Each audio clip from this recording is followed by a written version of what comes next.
Hello everybody and welcome to Duchess Royale, where I share my opinions and receipts on all things really interesting, but with a focus on major talking points. Some housekeeping first though, make sure that you like this video, subscribe to the channel and also hit that notification bell so that you know when the next video is out. So let's just dive in. 2024 in the world of the royals has certainly started with a bang, and it's about to get a lot more interesting. In early March, Meghan quietly started an Instagram account for her new lifestyle brand, American Riviera Orchid, which is set to launch very soon. Now, this nearly sent those pesky royalists over the edge. Tom Bower, former BBC journalist, writer of many unauthorised biographies, an ardent royalist who is also more or less a self-declared troll since he's kind of indicated he's trying to destroy Meghan. Well, he wrote an article for the Daily Fail where he called Meghan's new venture a ticking time bomb and a threat to the monarchy. And just when things couldn't get worse for these royalists, the BBC surprisingly stepped in to prize those remaining royalist fingers from that ledge, sending them into total meltdown, because it was reported that the BBC acquired all 9 seasons of Suits, the legal drama that Meghan starred in before entering the royal family. Meanwhile, the BBC, mindful of the fact that for some reason Meghan Markle's legal drama Suits cable show, it was the most watched show on Netflix last year. The BBC has bought it and will be playing it on the iPlayer. I can't wait to not bother watching that. Yeah, thanks for spending our licence money on this nonsense, rubbish American drivel programme. Now, I had a good chuckle at this and brushed this news off to the side as just another win for Team Sussex. But then I realised that there was a lot more layers to this, and just how big these two things, Suits being acquired and the launch of American Riviera Orchid, are. For the royalists who like to be worried about Meghan, well, I guess this is something to be worried about. Now, to understand why Suits and American Riviera Orchid is a so-called threat to the monarchy, we first need to have a good understanding of the purpose of royals for the monarchy, and this TikToker said it quite well. The royal family are celebrity bobbleheads. Their whole purpose in life is to keep you engaged with them on an intimate level, is to keep you interested in Kate and the kids and William, because if you were ever to stop being interested in them, all of their value would cease to exist. That is the only value that they provide, quote unquote provide, for the country of England, is that they generate interest. This really is it, people. The royals are no different to ordinary celebrities. In fact, you can argue that celebrities are better because they normally have a talent, whereas the royals are just born into privilege. But with celebrities, you can buy into them. When they're doing interesting things, when they're interviewed and you get to see their character, when they're on your favourite show, or when they drop an album that speaks to you or your musical tastes. Isn't that why Taylor Swift and Beyonce ruled last summer? And Beyonce had everyone dressed up with their best sparkly chainmail clothes, cowboy hats, and was able to get 20,000 people in a whole stadium to be quiet on her command doing the mute challenge.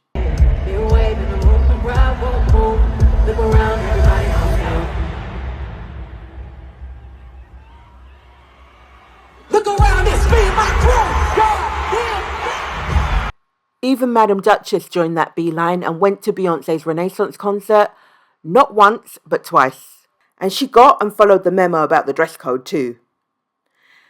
Now, with popularity comes power, and this means that the people who follow celebrities based on their popularity, if they like them a lot, they tend to be that celebrity's defender, and they buy into whatever they're selling without question. This is why the royal family for years were able to spend the hard-earned taxes of the British public on their lavish lifestyles, and the public would still go out to the parades to see them, waving the Union Jack behind railings. Now, with their decline in popularity, the royal family's finances are being challenged a lot more, thanks to groups like Republic. The deference for the family is definitely waning though, and they know this too. Popularity and relevance are therefore the lifeline for the monarchy. It's why every other day there is a poll on how popular Kate Middleton and Prince William are compared to independently financed royals like Prince Harry and Meghan. It doesn't make sense. Or just a poll on Prince Harry and Meghan standing in America. It's as if they're running for office or something, but it's all because they're threatened and they're paranoid about their popularity. It's why the threat of Meghan and Harry overshadowing or being successful outside of the institution that was once revered and respected could potentially bring a 1,000-year-old institution to its knees. The monarchy at the moment is in freefall, with the biggest players, King Charles and Kate Middleton, out of sight. The monarchy is literally being run by the side chick concubine turned queen. They say that cream always rises to the top, but there's also another saying that floats. In this case, some would say it's the latter.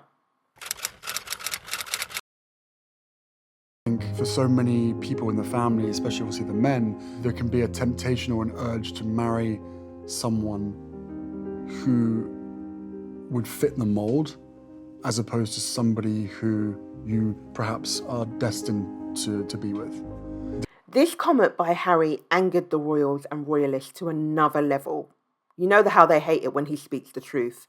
And what they say is that the truth hurts. Harry's horribly unthinking contention that somehow Kate was royal bride material who William married out of duty rather than love will never be forgotten, nor should it be. Actually, Prince Harry didn't mention anyone's name. So it's interesting that this man presumed he was talking about Kate. But let's be real, Harry is not wrong. Despite Kate's commoner background, she fit the mold for the type of person that the royal family want to marry into the family. The brides-to-be are usually locked in at a young age, don't have much life experience, and are likely to be subservient, do what they're told, and not overshadow the royal that they're getting married to, the blood royal. Both Sarah, the Duchess of York, and Sophie, the Duchess of Edinburgh, were into PR before marrying into the royal family, but on a small scale. It's said that Kate Middleton worked at her mum's now defunct Party Pieces shop, which still owes its suppliers money. And Kate, well, she also worked on a yacht for 3 months while she bided her time between changing from Marlborough College to St Andrews University in her pursuit of meeting, dating and snagging a prince, being Prince William. Apparently, the main conversation about Kate in her role as a girl working on the yacht was how tight her shorts were, apparently. Not the best achievement to have on your CV, but anyway, I digress. Diana, who was a teenager when 30-something-year-old Charles started dating her, was a nursery nurse assistant before marrying into that family. Now, he thought her youth and her inexperience would mean that she would be like this. What do you like to do? Whatever you like. What kind of music do you like? Whatever kind of music you like. This is more akin to Kate, I would say, who was basically bred for the role. Ever since I was born, I've been trained to serve you. But Diana? Nah. Prince Charles messed with the wrong one there.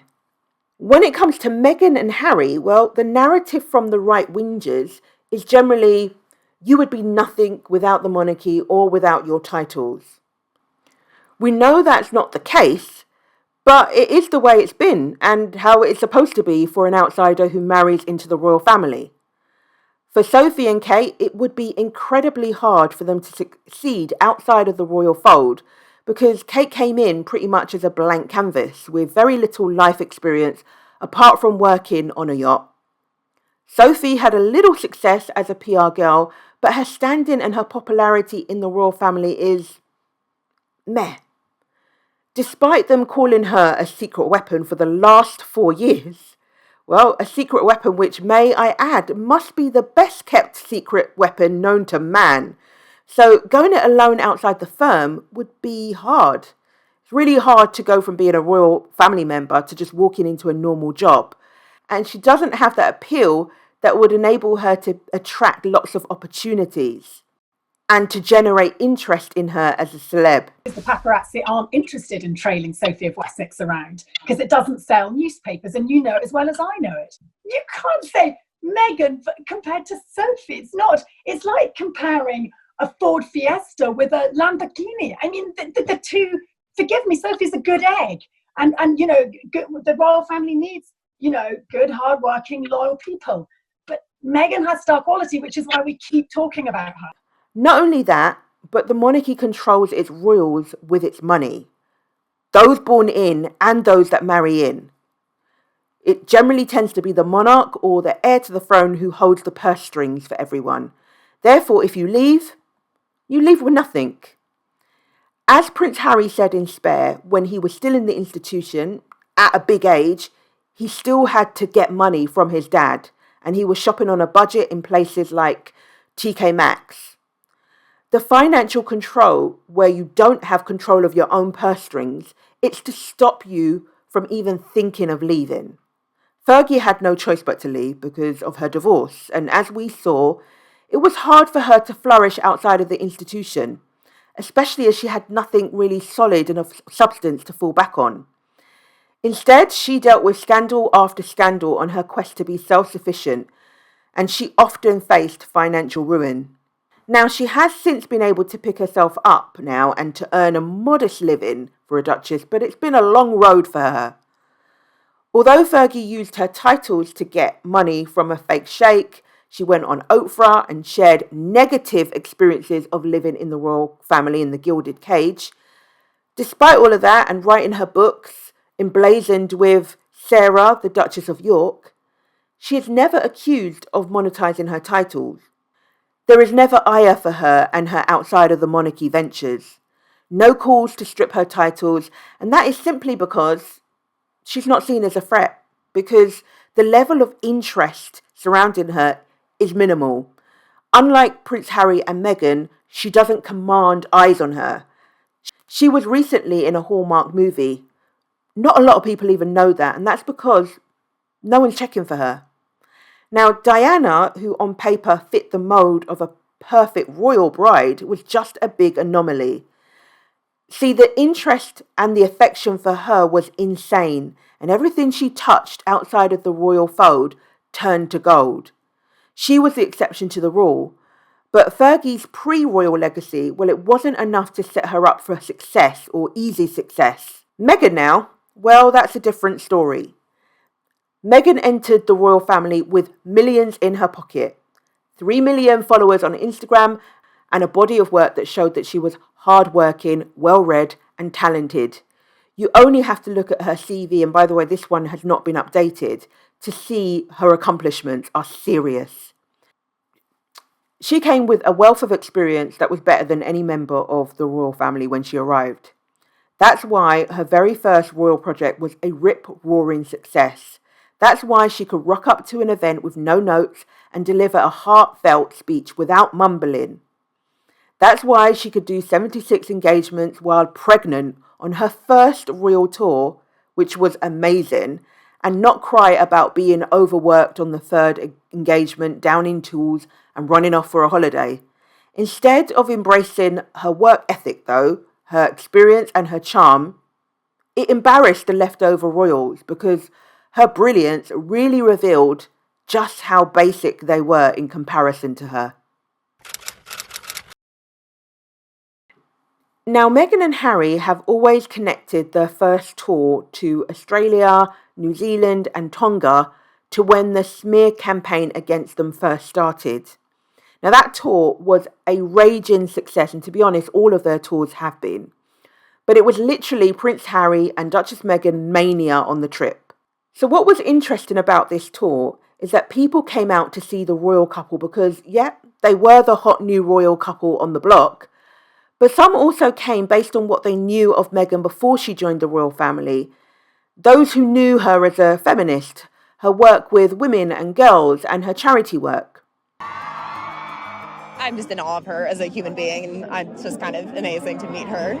Such an inspiration to me. I'm like, you're just this biracial actress, feminist, and that's everything that I am, everything that I want. And after she left, that's when I broke down because it was just meeting, your hero, and that's wild. So she is your hero? She's my hero, 1000%. I'm assuming that her love for Meghan started before Meghan entered the royal family. Then there are those that came out because they knew her from As the royal reporters like to say, that little cable show Suits.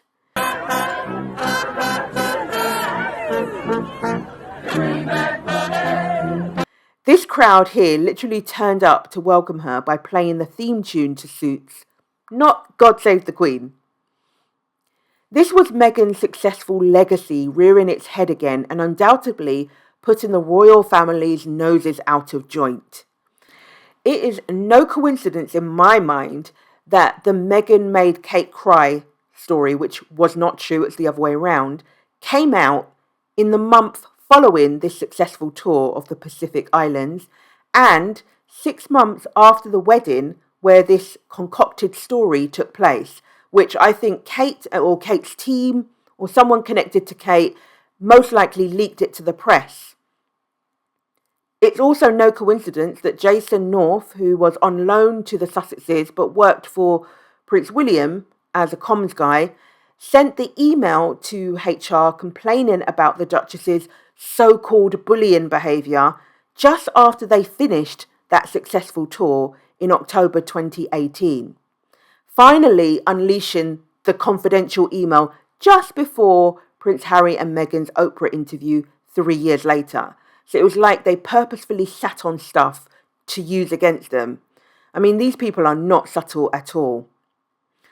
Although all these allegations made some inroads into denting Meghan's reputation in Brexit Britain, it wasn't smooth sailing for Kate and William and their henchmen in Kensington Palace because of the legacy that Meghan had created before entering that dusty family. Meghan had a huge fan base before entering the family, a fan base that had followed her endeavours on Instagram, had watched her interviews and had seen her and how she interacted with fans. People like Emily, who's right here. I only know her through Twitter, and I knew she was coming because I saw it on social media. Stop it, really? Yes, and she's going on a trip soon to Costa Rica to do some aid work because she said that my UN stuff inspired her. I wrote you a letter. I brought it. Okay, that is amazing.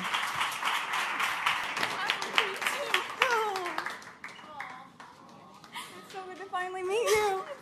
I was shaking her hand and I apologized for my hands being really cold, and so she put into her pocket and got this heat pack out for me. Because it's one thing to see them in the street, but then it's another thing for them to personally, be nice to. People in the industry would only ever speak wonderful things about Meghan, and here's just a snippet of some of the things that her peers would say about her.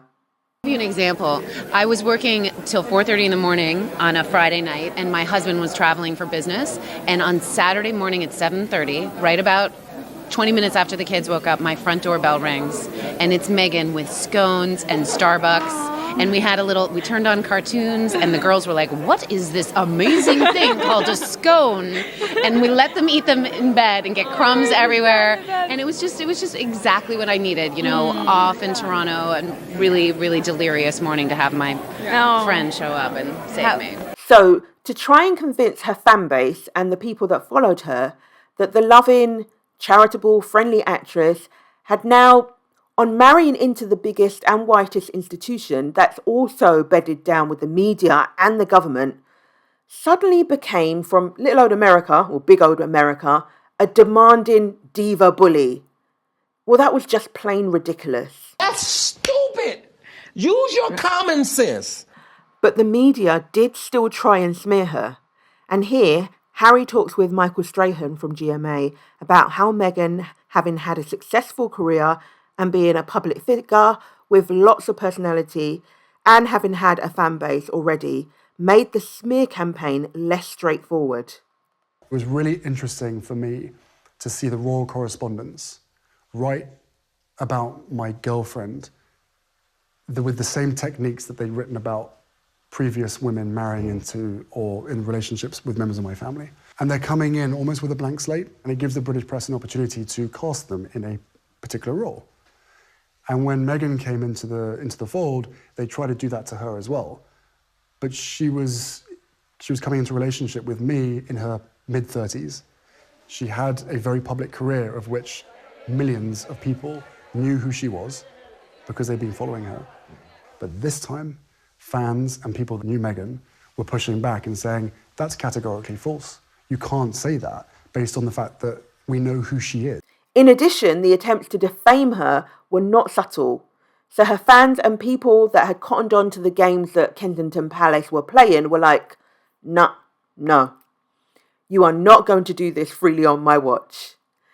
Meghan has supporters from across all the world, and some are known as Sussex Squad. Yes, that name is kryptonite to some haters, but essentially, the Sussex Squad are mainly a group of women and some men from around the world that galvanised together when they saw the misinformation and the attacks on Duchess Meghan's character, and they wanted to push back against it.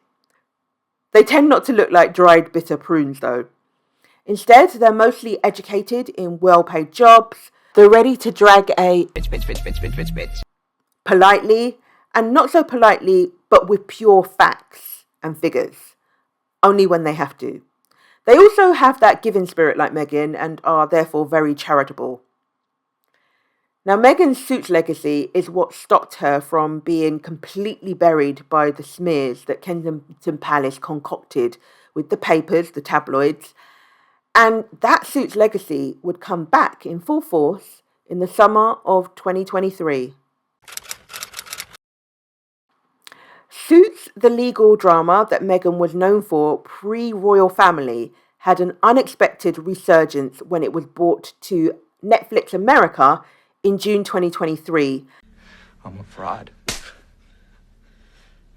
Suits has set another record after the former legal drama exploded in popularity in 2023. Suits broke the record for the most streamed show over the course of a year in the history of Nielsen's rankings. The former USA Network series, which stars Patrick J. Adams and the Duchess of Sussex, Meghan Markle, skyrocketed in popularity after it was offered on Netflix. For the year, the show racked up 57.7 billion minutes of viewing, the highest year-end total Nielsen has ever recorded. Now, this is why I think the BBC UK brought it, because it's a goldmine and there's still an untapped market in the UK that will watch. Lots of people in the UK do not have Netflix, but iPlayer is free and easily accessible, so I think this is a really good move for BBC UK. Is the sudden Suits resurgence a coincidence, or is it because it has Meghan in it? When Meghan was asked about the reason for the resurgence, at this Variety Power of Women Awards event, she gave this really humble answer. What do you think is behind this renewed love for the show? Why has it become such a phenomenon again? I have no idea. It was great to work on. Such a great cast and crew. We had a really fun time. I was on it for 7 seasons, so quite a bit. But it's hard to find a show you can binge watch that many episodes of these days, so that could have something to do with it. But good shows are everlasting. Well, she may think it's just because of a good story, but her co-star seems to think, or should I say, know that it's because it stars her. And people are interested in what she has got going on and how she is in the show. Patrick J. Adams, who played her love interest on the show, attributed the new success of the show to the Duchess in his Instagram bio, put in, "That guy from the show you're watching on that app, because that girl married that prince." And here are her other co-stars letting it be known that Meghan is the reason that the show took off again. My opinion is that I think, Meghan, who was, a wonderful character on our show, ended up having a life that was very public. And because of that life, it drew some curiosity when Netflix released the series for the US. And people were obviously curious about Meghan. And I think when people went to see Meghan on this show that had been talked about, they were like, oh, some of this show's not bad. Well, I mean, I have my own opinion about it. I have thoughts about it, and I think it's layered. I think there's several different things, and also Meghan's loveliness. That everyone is aware of her and her being on the show and going back to that, and their documentary that came out. If you watch that, then obviously there's a Netflix algorithm around that, I think. This resurgence was already a pain for the royal family, because even though Meghan was hardly seen in 2023, this resurgence catapulting her back into the limelight, not just because she wore nice dresses, but because it reminded people that she was someone before she joined the family. She had her own money, her own car, and her own career. She was, and still is, a woman of substance. It also opened her up to a new audience and most likely a new fan base. Castmate Sarah Rafferty was actually asked about the resurgence of Suits in a People magazine interview, and she said, "The multi-generational piece of Suits is kind of amazing. A generation of kids who were 8 when this thing came out are now falling in love with the story." She's right. A new audience were watching, and they are the very audience that the royal family need. The young ones, who, as they say, if you get them young, you get them for life. But this new generation of Gen Zers and millennials are just not interested in the monarchy. In the new poll, less than a third of 18 to 24-year-olds said the monarchy should continue, compared to 64% back in 2013. Do you care about the monarchy? Is it something you support? No. I wouldn't say I don't care, but I'd say it's not necessarily something that I'm invested in. I'd say I wasn't invested in it. The only person I know who does support the monarchy is my gran, and she loves it. But they are the type of people, though, who would flick into BBC iPlayer and see what all the fuss is about and get hooked on Suits and maybe also get hooked on Meghan.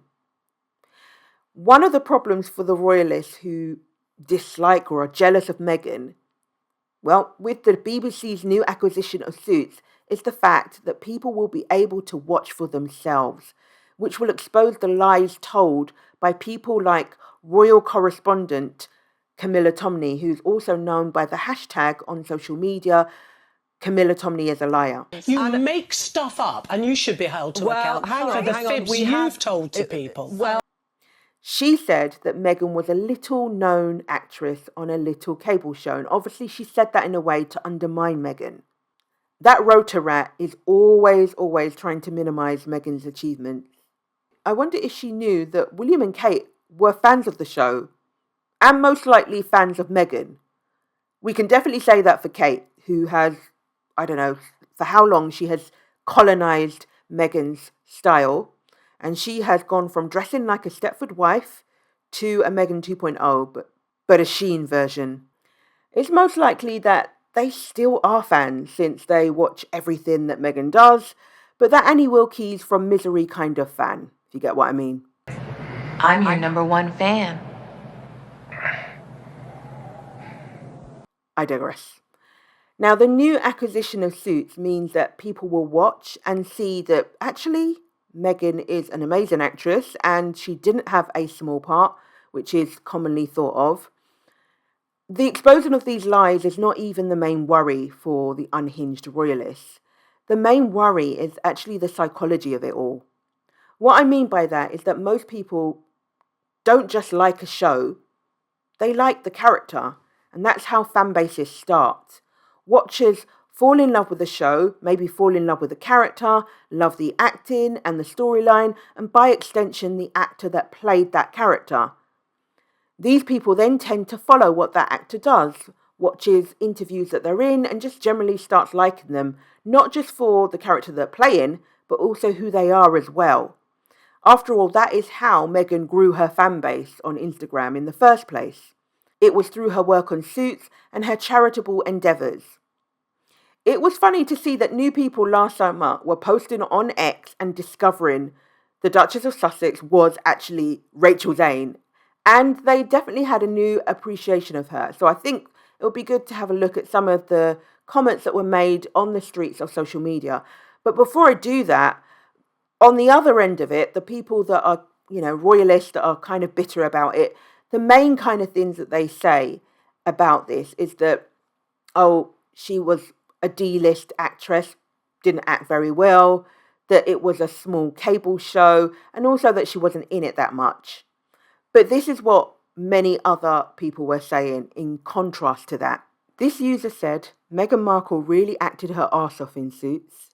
And then another one, I'm watching my newest show, Suits, and Meghan Markle is an actress in the show. Definitely didn't know she was an actress. Very solid too.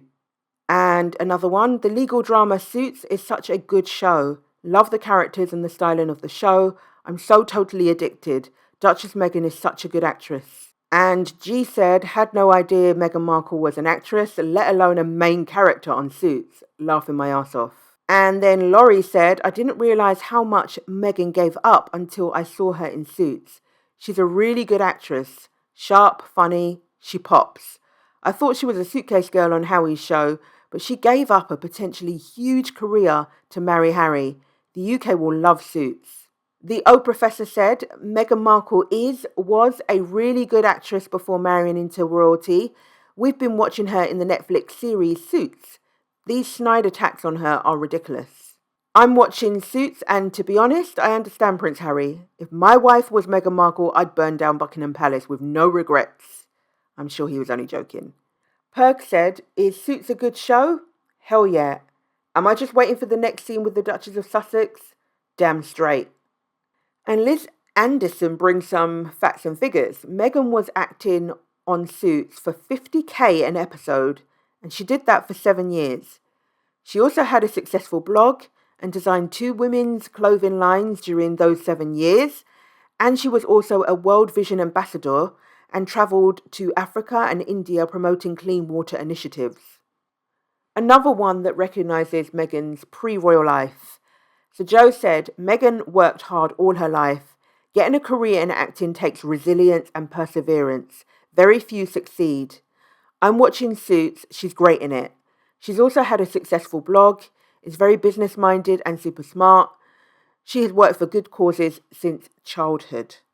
This acquisition of Suits by the BBC is thus coming at a perfect time, as the people who watch are also likely to check out America Riviera Orchard, Meghan's new lifestyle brand.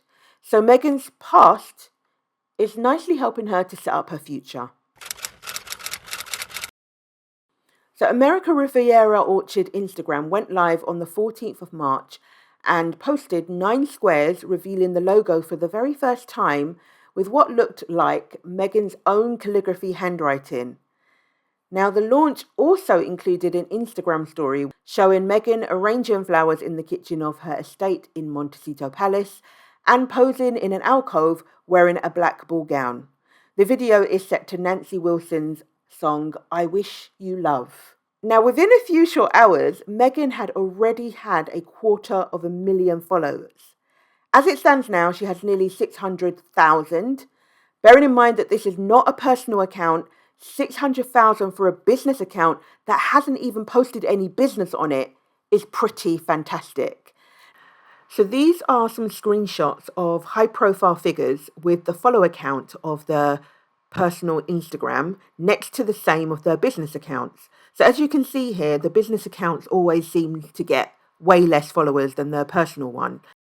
But just look at the former leader of the free world, Barack Obama. Even though his business account has been up for a while, he has just 72,000 followers, whereas in the space of just a month, Meghan has already got nearly 10 times that, and she has more followers than all the other business accounts shown here. So, as you can see, compared to that, Meghan is doing fantastic already. A lifestyle brand would be a return to form for Meghan, who previously interviewed celebrity friends, shared recipes, and blogged about travel, beauty, and food on The Tig, which was a lifestyle website which she ran and which she shut down just before marrying Harry.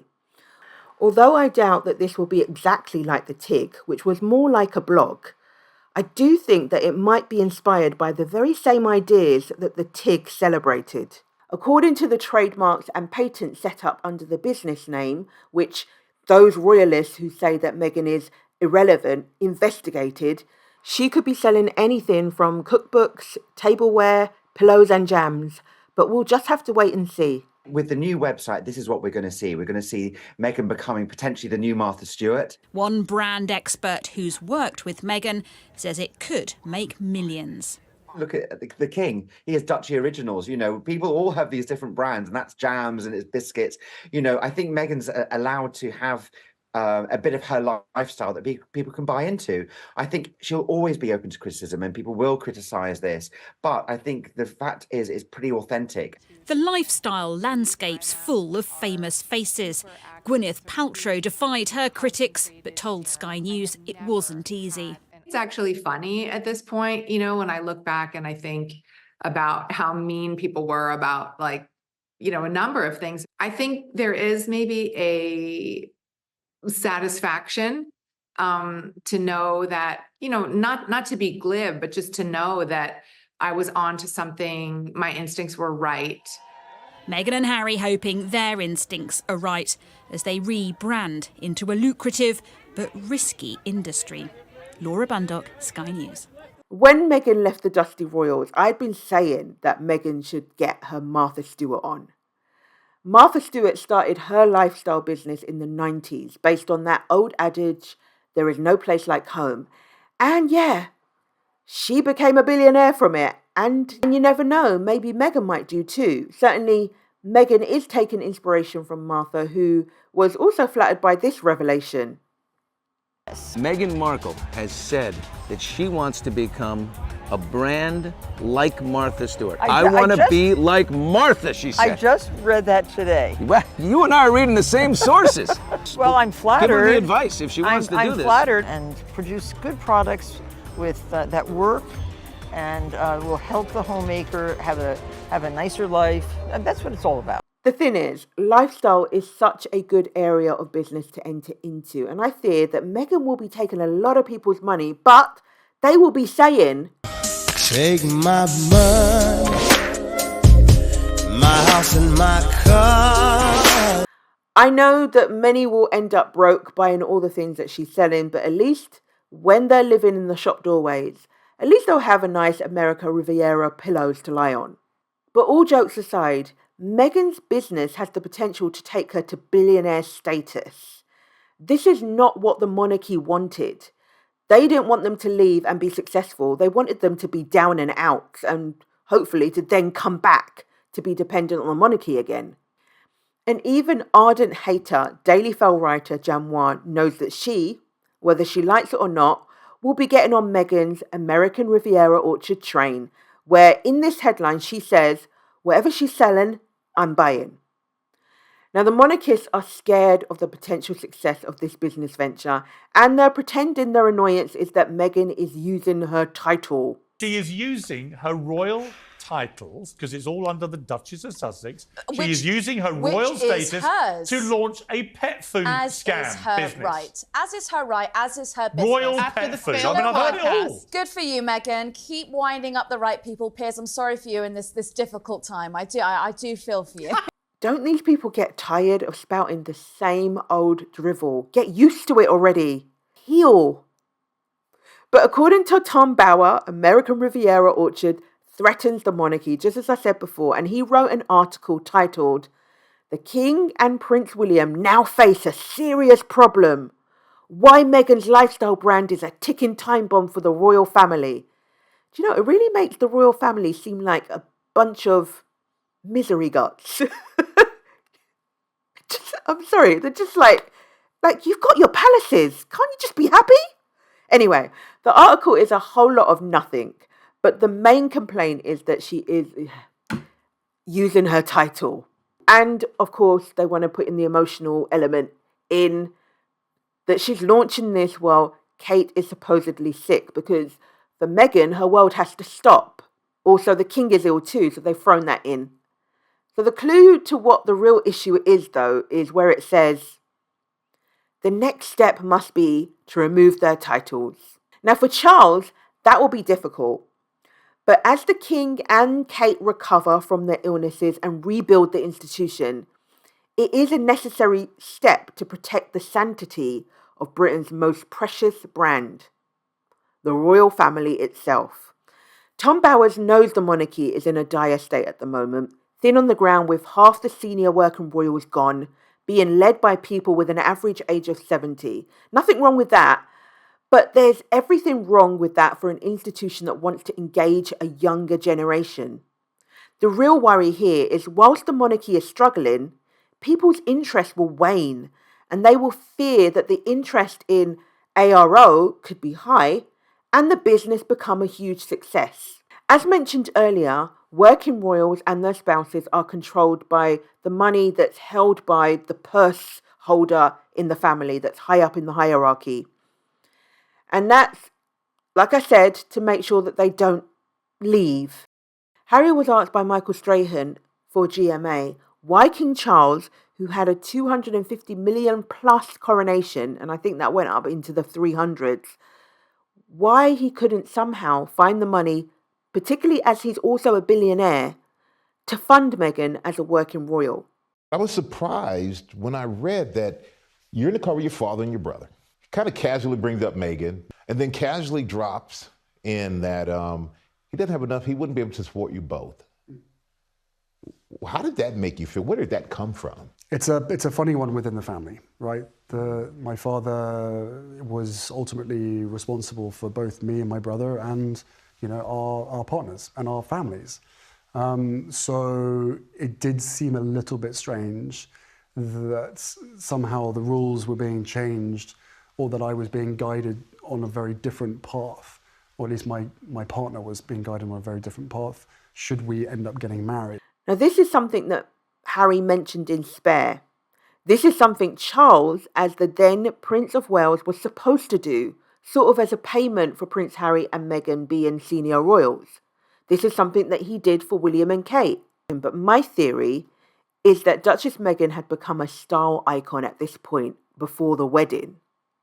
Now, her tendency for picking and putting together cute pieces has scored her an army of fans who really appreciated her fashion, and a way to impede this was by cutting her off financially.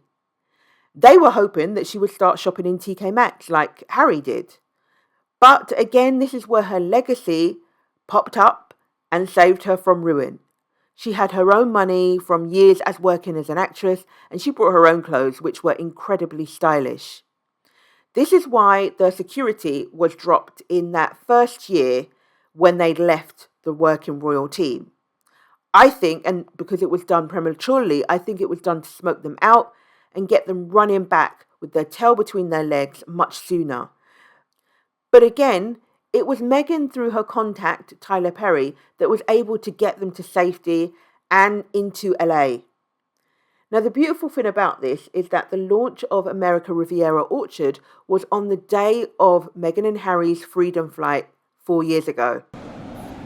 Good morning. It's 6 a.m. on the 14th of March, and we are on the freedom flight. We are leaving Canada, and we are headed to Los Angeles. Now, let's be real. Whether it's a podcast, a book, a show that doesn't mention anything about the royals or the institution, well, the institution will see them still as a threat. And to be honest, at this point, what doesn't threaten the monarchy? Maybe the problem with the monarchy is that it's outdated and irrelevant. How about that? Is Beyonce threatened when former bandmate Kelly Rowland releases a record? Although both are part of Destiny's Child, they have both been successful in their own rights in different levels, and they support each other's endeavours.